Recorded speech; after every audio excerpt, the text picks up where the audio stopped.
सा आवाज में आवाज मिलाना पड़ेगा। क्या सुना?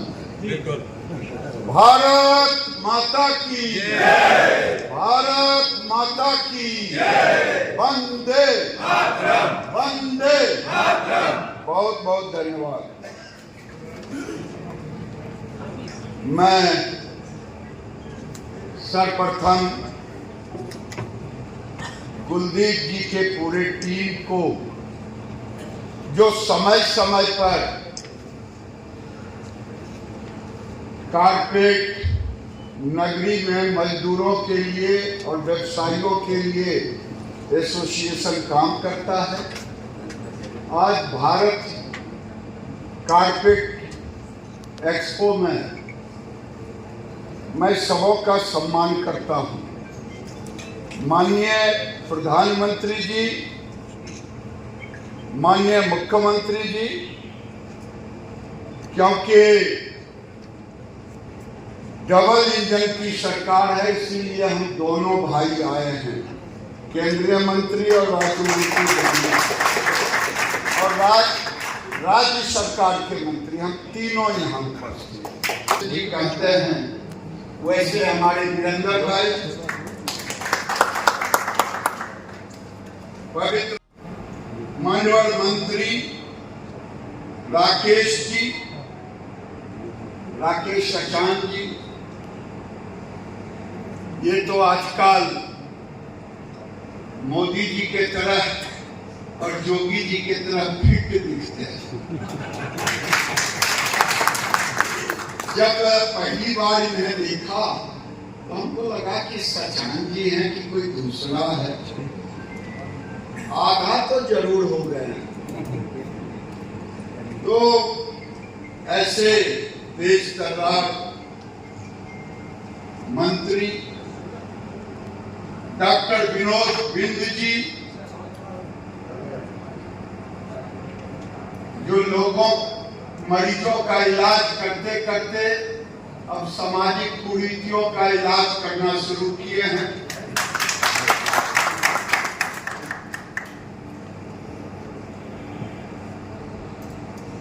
जो उत्तर प्रदेश सरकार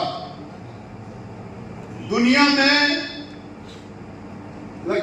60 से 80 देश होगा जिसकी आबादी उत्तर प्रदेश से कम है,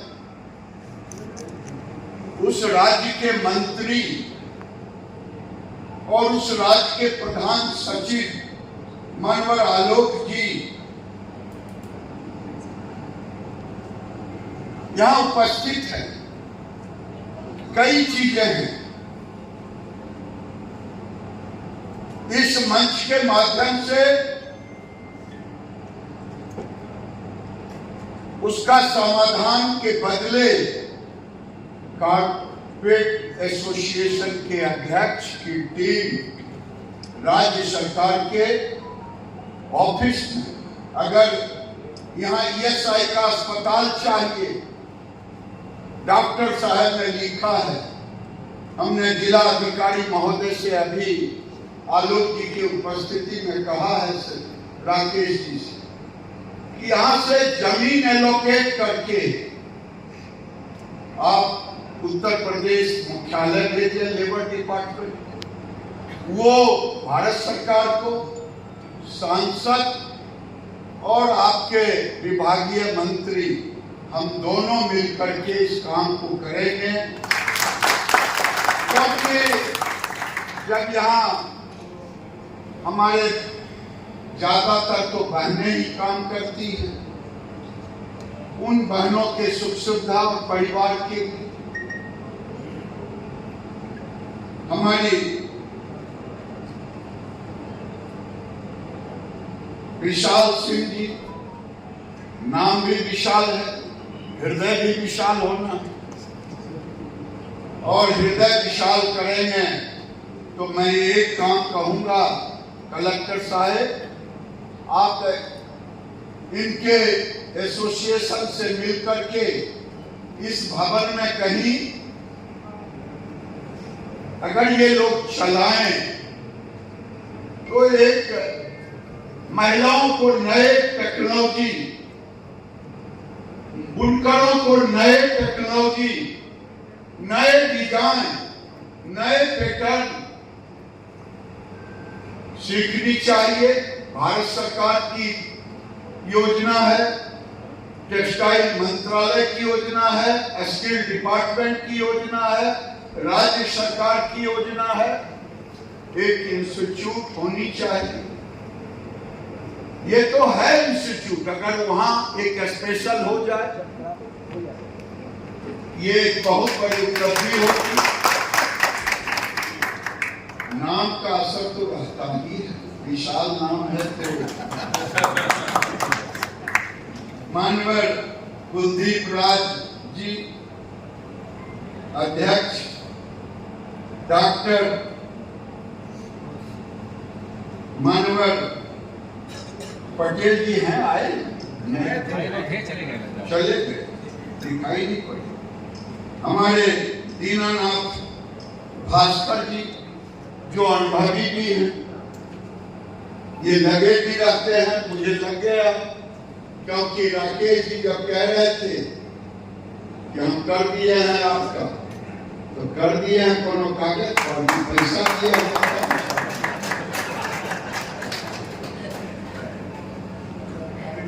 दीनानाथ भाई, विपुल भाई, हमारे जिला अध्यक्ष जी दीपक मिश्रा जी, आशीष बघेल जी, हमारे आयोग के उपाध्यक्ष, और अंत में भी शुरू हमने जहां से की, अंत भी हम वीरेंद्र भाई से ही करेंगे। मुझे खुशी है कि आज अदोही, कभी मैं कार्य करता था तो राजनाथ सिंह मिर्जापुर में रहते थे,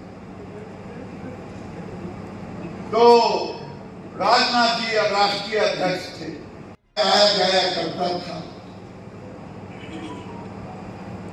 आज जब आया तो लगा कि बाहर मोदी, ये अलग बात है। मोदी जी घर घर तो नहीं जा पाए जो लोग उम्मीद करते थे, लेकिन घर घर जाने का रास्ता ऐसा बना दिया है कि पता ही नहीं चला। हम एयरपोर्ट से चले और बात करते करते यहाँ तक पहुंच गए। शायद पहले 2-3 घंटा से तो कम नहीं लगता होगा। एक बार मोदी जी को ताली बजा के धन्यवाद करें।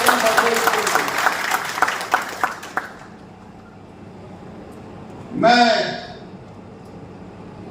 बिहार से आता हूं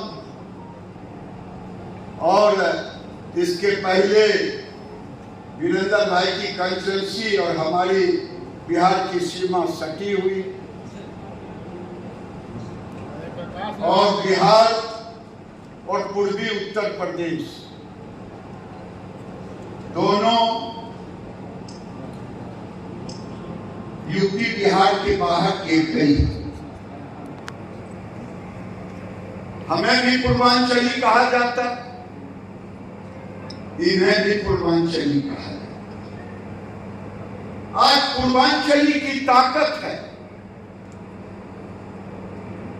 आज हमारे पास श्रम शक्ति है, और इस श्रम शक्ति को अटल जी के जमाने से लेकर के नरेंद्र मोदी के जमाने तक ही उसको सम्मान देने का काम किया है। मैं टेक्सटाइल मिनिस्टर हूं। एग्रीकल्चर के बाद चाहे कारपेट का सेक्टर हो, चाहे गारमेंट का सेक्टर हो,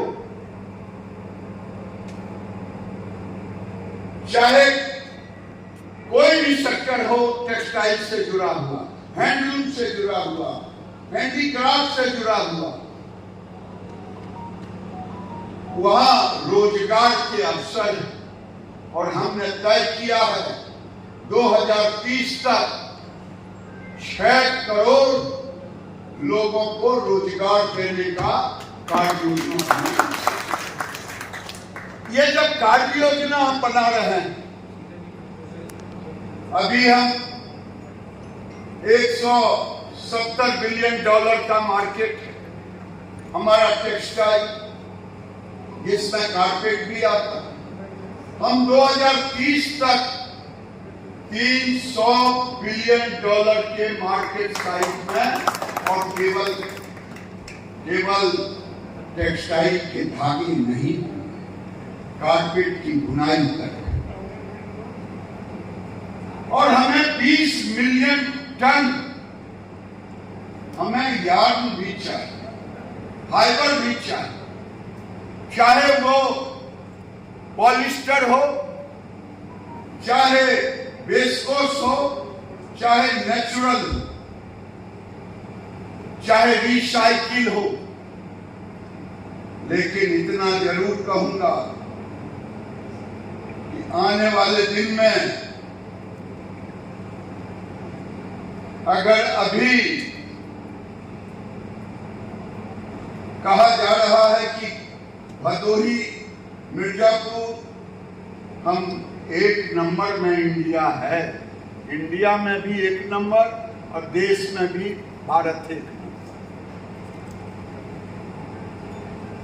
आने वाले 30 तक ये कारपेट का मार्केट 50 से 60 बिलियन डॉलर का ये होने वाला है, और ये 50 से 60 बिलियन डॉलर का जब मार्केट होगा तो भदोही में भी 16,000 से काम नहीं चलेगा। क्या बात है।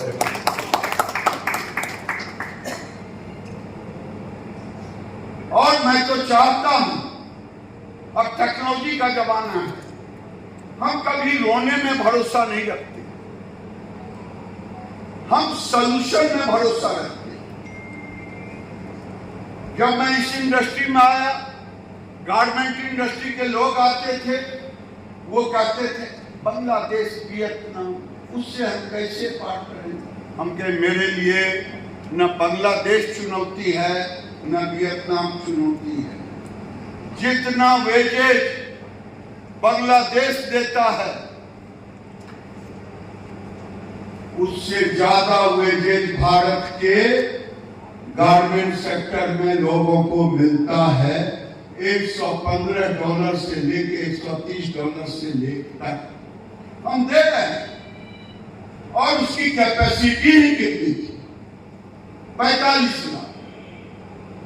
45 लाख बोलते हैं तो पीछे से कहते हैं 6 लाख तो केवल यहां लगा हुआ है देश में, 25 लाख 30 लाख तो केवल कारपेट के सेक्टर में लगे। उसी तरह तुर्की, हम जब से आए दिल्ली से लेकर के हमारे भाई कुलदीप जी तुर्की अरे तुर्की क्यों नाम लेते हैं? ये तुर्की क्या? तुर्की भारत के डिजाइन को टेक्नोलॉजी में बदल करके और डुअल काम करके, कहीं चोरी करके वो आधा हाथ का आधा मशीन का काम दिखाता है। अब मैं एसोसिएशन से आग्रह करूंगा, हमें दोनों रास्ते अपनाने होंगे, एथिकल और कंपटीशन के लिए टेक्नोलॉजी। अगर इस रास्ते पर नहीं जाएंगे तो आपको 10,000 करोड़ का हानि हुआ है, आगे 20,000 करोड़ की हानि। इसलिए टेक्नोलॉजी को तो साथ लेना ही पड़ेगा, क्योंकि जब मार्केट जाते हैं बड़ा अच्छा लगता है, इसकी दाम कितनी हो, दाम सुनते ही तब तक बगल में दिखाता है मेरी क्वालिटी देखिए, मेरा दाम देखिए। जो 6 महीना में बनेगा वो 1 हफ्ता में बन जाता है, तो जहां 6 महीने का कॉस्ट। और जैसा मुझे बताया, रॉ मटेरियल से ज्यादा लेबर का कॉस्ट है, 70%, 60 से 70%। और मैं आपको आश्वस्त करता हूं कि टेक्नोलॉजी में आगे आप बढ़ें, दोनों रूप लें, सरकार, राज्य की सरकार और केंद्र की सरकार आपके साथ खड़ी है। मुझे बताते हुए खुशी हो रहा है कि हम एक फाइबर और 6 महीने के अंदर कारपेट इंडस्ट्री के लिए और टेक्सटाइल इंडस्ट्री के लिए हम देश को मोदी जी के नेतृत्व में, मोदी जी के छत्र छाया में, मोदी जी के दिशा निर्देशन में, वो है जूट और बैम्बू का फाइबर, ऐसा फाइबर जो विस्को से भी बेहतरीन। और ये मेरा लक्ष्य है, ये छोटे 5 टन का फाइबर 1 यूनिट में बने और 1 किले में अगर 100 यूनिट लगा तो 500 टन होगा। मैंने पूछा स्पिनिंग है क्या? असलम जी ने कहा है तो, लेकिन और जरूरत है। अगर लॉजिस्टिक में ही 15% आपका अधिक चला गया, 20% चला गया, तो आपकी तो मार्जिन चली। इसलिए इस इंडस्ट्री को कहेंगे, एक तरफ कारपेट भी सप्लाई करो, दूसरी तरफ इंपोर्ट भी करो रॉ मटेरियल, और तीसरी तरफ स्पिनिंग मिल भी लगाओ। और सामर्थ्यवान लोग, ये सामर्थ्यवान लोग ही नई चुनौतियों से, आप समझे, आया कहां से आ रहा है? गुजरात के पोर्ट से आ रहा है, और जा कहां रहा है? बीकानेर। वहां कल्टी पलटी हुआ, फिर वहां से कल्टी पलटी होकर के यहां आया। तो लॉजिस्टिक में अंतर पड़ेगा कि नहीं पड़ेगा? इसलिए सामर्थ्यवान लोगों से मेरा निवेदन होगा, इस बढ़ती हुई कीमत को कम करने का एक और रास्ता ये भी है। मैं ज्यादा कुछ नहीं कहते हुए मैं स्टार्टअप से आग्रह करूंगा कि आप डिजाइन में कुछ ऐसा पैटर्न लाएं, जैसे कुलदीप जी ने कहा एआई का जमाना है, कोई भी भारतीय डिजाइन इधर से उधर करके हाथ से मशीन पर ले ही आता है, लेकिन ये सैकड़ों साल का लेगेसी है। भदोही का कारपेट आज पूरी दुनिया में भदोही कारपेट सिटी के नाम से जाना जाता है। तो भाई, हमारे यहाँ पहले पहलवान लोग जाते थे बनारस के, तो एक दाव अपने पास रखता था। तो ये भदोही के लोग कारपेट के डिजाइन में स्टार्टअप को कहें कि कैसा दाव रखे, तुर्की उर्की सब साफ हो, क्योंकि ये इन्होंने जो पहली बार मुलाकात हुई, इन्होंने कहा कि आज सस्ते कारपेट का दुनिया में मांग बढ़ रहा है। नए नए लड़के घरों में सजाते हैं और सजा करके फिर यूज एंड थ्रो करते हैं। दिखने में लगता है, क्योंकि टेक्सटाइल इंडस्ट्री में टेक्नोलॉजी इतना अधिक आ गया है कि आप जैसे वो नहीं था कि ढूंढते रह जाओगे, अब झूठ खोजते रह जाओगे, झूठ कहां लगेगा, कितना मखमली हो गया। आप सोचोगे कि झूठ का अगर होगा तो उसमें तो थोड़ा रुखड़ापन आएगा। तो ये आज टेक्नोलॉजी का जमाना है। मैं बहुत कुछ नहीं कहते हुए, दरी और कारपेट ये दोनों चचेरे भाई हैं और यही दोनों रोजगार देते हैं। मैं तो माननीय मंत्री जी से कहूंगा, लेगेसी जरूर भदोही की है, लेकिन अब जरूरत है भदोही में जो श्रम शक्ति है वो सैचुरेशन पर। इसीलिए अब ट्रेनिंग दे करके इसका विस्तार जैसे से प्रयाग तक हो रहा है और भी जिलों में इसका विस्तार हो। आलू ऐसा विस्तार हो कि पूरी दुनिया भारत के कारपेट, अभी तो 40% मैं अगला मान के चल रहा हूं कि हमारा शेयर 50% जरूर होगा।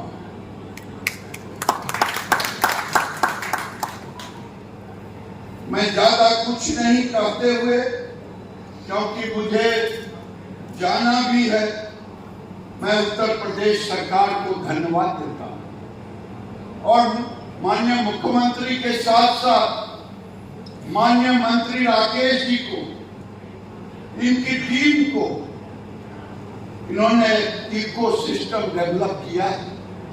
अगर 1 ट्रिलियन का मार्ग उत्तर प्रदेश को बनाना चाहते हैं, उसमें कारपेट उद्योग के बगैर 1 ट्रिलियन का मार्केट नहीं बनेगा।